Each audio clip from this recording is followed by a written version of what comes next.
शक्ति कहाँ जो मैं कहूँ, तुम्हरो सुजस अपार। तदपि कृपा मोह पे करी, तुम प्रभु परम उदार, तुम प्रभु परम उदार। शारद सुगुण गावत न पावत पार, शंभु उमा रमा ध्यावे गणेश सुरेश शेष। त्रिलोक देत परिक्रमा, त्रिलोक देत परिक्रमा। नहीं शक्ति नहीं सामर्थ में मतहीन है पुरुषोत्तमा। निज शरण लीजे भक्ति दीजे, दोष त्रुटि कीजे क्षमा स्वामी। दोष त्रुटि कीजे क्षमा स्वामी, दोष त्रुटि कीजे क्षमा। राम और कृष्ण के बारे में बात करने से पहले आपको विश्वामित्र की राम से अहिल्या उद्धार के वक्त हुई बातचीत को अवश्य सुनना चाहिए।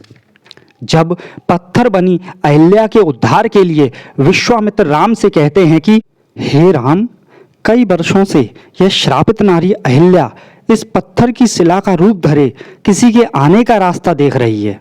तब श्री राम कहते हैं कि किसका रास्ता देख रही है गुरुदेव? तब गुरु विश्वामित्र बोले, जो गिरे हुए को उठा सके। राम, किसी पर दोष लगाकर दंड देना तो सभी को आता है, परंतु वो पतित पावन जो किसी गिरे हुए को उठा सके वो विरला ही होता है। ऐसे महामानव के चरणों को छूने से सारे पाप नष्ट हो जाते हैं। इसलिए इस शिला को अपने पवित्र चरणों से स्पर्श करके एक अभागन का उद्धार करो राम।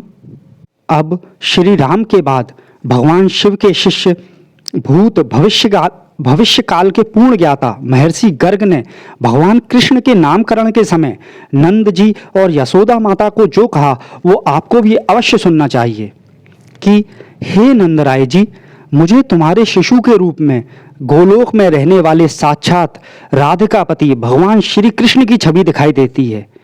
कृष्ण नाम की महिमा को तो मेरे गुरु भगवान शंकर ही जानते हैं। उन्हीं के मुखारविंद से मैंने इस नाम का रहस्य जाना है। कृष्ण शब्द निर्वाण का वाचक है, ड़ा शब्द मोक्ष का वाचक है और आ शब्द का अर्थ है दाता। सो कृष्ण वो जो निर्वाण और मोक्ष का दाता है। आपके पुत्र के और भी बहुत से नाम हैं तथा गुण भी अनंत हैं। सो इनके जितने अनंत गुण हैं उनके अनुसार उनके ही अतने ही अनंत नाम हैं जो साधारण संसारी नहीं जान सकते। मैं उन नामों को जानता हूँ और मैं यह भी जानता हूँ कि आपका यह पुत्र हर युग में प्रकट हुआ करता है। हर बार इनका रंग कभी श्वेत, कभी लाल, कभी पीत तो कभी काला होता है। मैं और एक रहस्य की बात तुम्हें बताता हूँ। आपका यह बालक आपके घर आने से पहले कभी वसुदेव जी के घर में पैदा हुआ था। इसलिए इस रहस्य को जानने वाले लोग इन्हें भगवान वासुदेव भी कहेंगे। इन आनंद घन के पास इतना आनंद है कि ये बांटते बांटते थक जाएंगे, फिर भी रत्ती भर कम नहीं होगा। आपका यह पुत्र केवल गोकुल वासियों को ही नहीं, विश्व के समस्त प्राणियों को परमानंद के सागर में निमग्न कर देगा। हे ब्रजेश्वर, आपके इस बालक का एक बहुत विशेष गुण भी है। संसार में जो भी प्राणी इनसे सच्चा प्रेम करेगा उस प्राणी को अंदर या बाहर का कोई भी शत्रु कभी पराजित नहीं कर सकेगा। इनका प्रेम सर्व विजयी है। ये विश्व में प्रेम की एक अमर गंगा बहा देंगे। चाहे जिस दृष्टि से देखें, गुण में, संपत्ति में, सौंदर्य में, शक्ति में, कीर्ति में और वैभव में आपका यह पुत्र साक्षात भगवान नारायण के समान होगा। जय श्री राम, जय श्री कृष्ण। मित्रों, मैं डॉक्टर हरेंद्र दुबे आपका अपने भक्ति ज्ञान के चैनल में स्वागत करता हूं। मैं आगे भी इस चैनल पर बहुत सारे ऐसे विषयों पर वीडियो लेकर आऊंगा जो जनमानस के हृदय में हमेशा प्रश्नों के रूप में घूमते रहते हैं।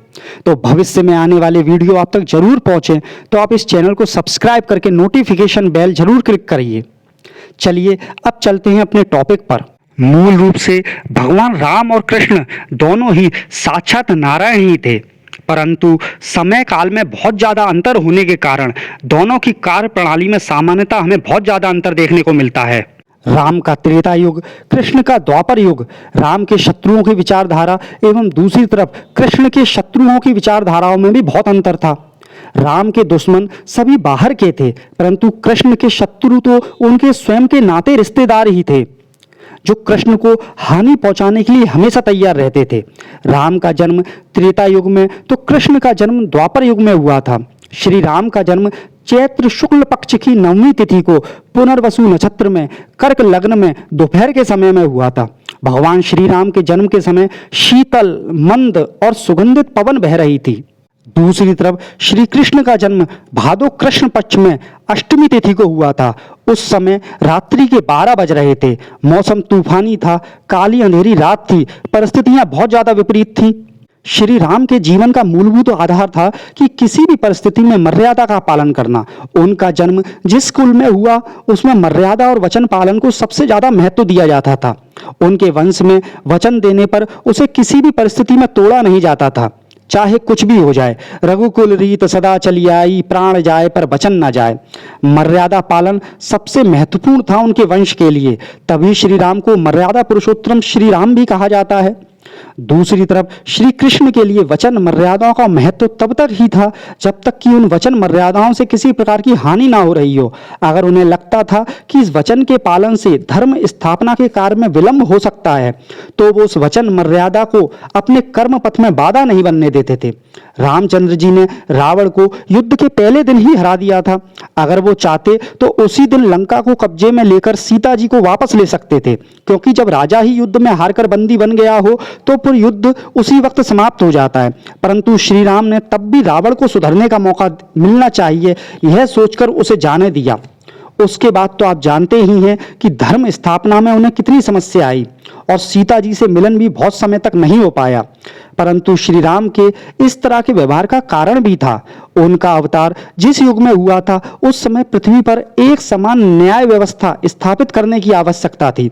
उस वक्त पृथ्वी पर कई जगह ऐसी भी थीं जहां लोगों को कानून व्यवस्था के बारे में कोई जानकारी नहीं थी, कोई एक समान कानून नहीं था। राक्षसी प्रवृत्तियां पूरी पृथ्वी पर व्याप्त होती जा रही थी। राक्षस किसी कानून की जानकारी नहीं रखते थे, वो ऋषि मुनियों को जिंदा ही पकड़कर खा जाते थे। तो रामचंद्र जी का मुख्य उद्देश्य उस वक्त न्याय व्यवस्था को पटरी पर लाना था।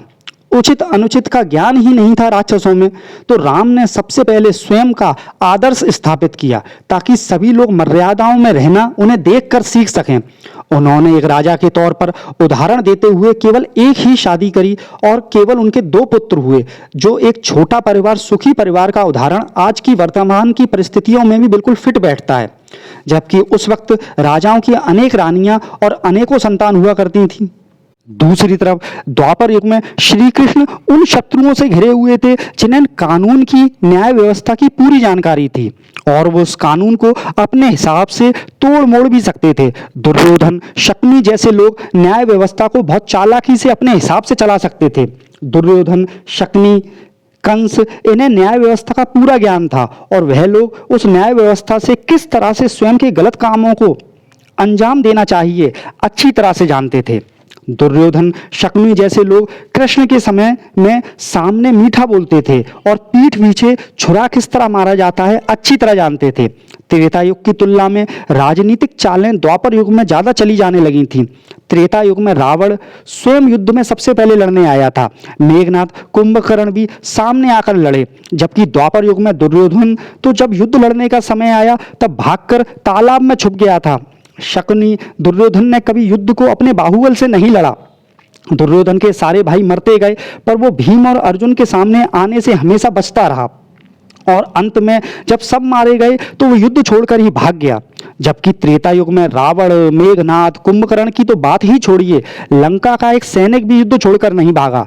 रावण, मेघनाथ, कुंभकर्ण किसी सेनापति के पीछे नहीं छिपे, इन सब ने सामने आकर राम लक्ष्मण से युद्ध किया और लड़ते लड़ते ही वीरगति को प्राप्त हुए। त्रेता युग में शत्रु और मित्र में स्पष्ट अंतर किया जा सकता था, इसलिए उस समय राम को नीति, धर्म, मर्यादा, वचन पालन करने में समाज भी सहायता करता था। राम भी जानते थे कि रावण, मेघनाथ, कुंभकर्ण क्या करेंगे और क्या नहीं करेंगे। सीता जी लंका में बहुत दिनों तक रहीं और उनके मान सम्मान की रक्षा मंदोदरी, त्रिजटा, विभीषण जी की पुत्री ने करी। दूसरी तरफ महाभारत काल में द्रौपदी वस्त्र हरण के समय सभी मौन थे।